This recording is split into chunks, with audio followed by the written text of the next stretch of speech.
The room was already loud when she raised her glass.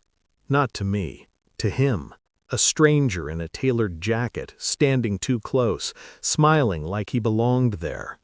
My wife's birthday, paid for by my card, curated by my silence. She thanked him for always being there, for support, for strength. Then she turned to me and laughed, not cruelly, casually. That was worse.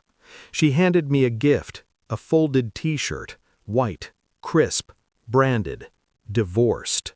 The room erupted, phones lifted, someone clapped. I didn't.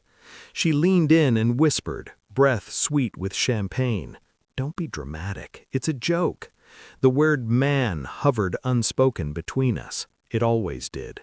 I folded the shirt carefully, smoothed the creases, stood up without a sound, walked out past the cake, past the music, past the version of myself she'd been dismantling for years.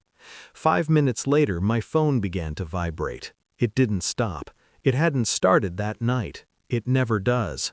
It started in a sterile room with pale walls and a doctor who kept clearing his throat, with numbers printed too neatly, with my wife staring at the floor like it offended her. Low count, low probability, words that turned heavy in my mouth. She didn't cry. She smiled thinly and said, "So that's it." After that, the jokes began. At dinners, with friends. Guess we know who dropped the ball. At home, I didn't sign up for half a husband. She'd scroll her phone at night, screen angled away, shower longer, come home smelling unfamiliar. I absorbed it all quietly, cataloging each detail like evidence I wasn't ready to name. One night she didn't come home, said she stayed with a friend, didn't say which. She slept peacefully beside me the next morning. I stared at the ceiling and understood something then. She wasn't angry at my weakness. She was hiding her own. I didn't confront her. I didn't beg. I prepared. Phone records first. A number without a name. Hundreds of calls. Late nights, early mornings. Weekends I worked extra shifts. I booked tests without telling her. Follow-ups, second opinions. The results were consistent, painful, clear. I watched her instead, how she touched her stomach absent-mindedly, how she avoided certain dates on the calendar, how she flinched when I mentioned the future. I installed nothing, tracked nothing illegally. I didn't need to. People betray themselves if you give them space. The night before her birthday, I found the hotel receipt in her coat pocket, not hidden, careless, like she wanted to be caught, but not accused.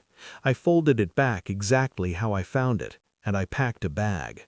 After the party, after the missed calls stacked into triple digits, she finally left a voicemail, screaming, crying, demanding. I didn't answer. I waited a week, then I asked her to meet me. Neutral place, bright cafe, glass walls.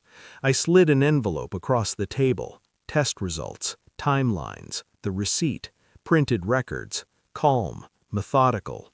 She laughed first, too loud. "You're imagining things." I didn't respond. Her face changed when she understood the order, the dates, the math. The child wasn't mine. She reached for my hand. I pulled back. For the first time she looked small. "I didn't mean for it to happen," she said. I nodded. That's usually how lies work. She cried then, blamed loneliness, blamed my body, blamed fate. I stood.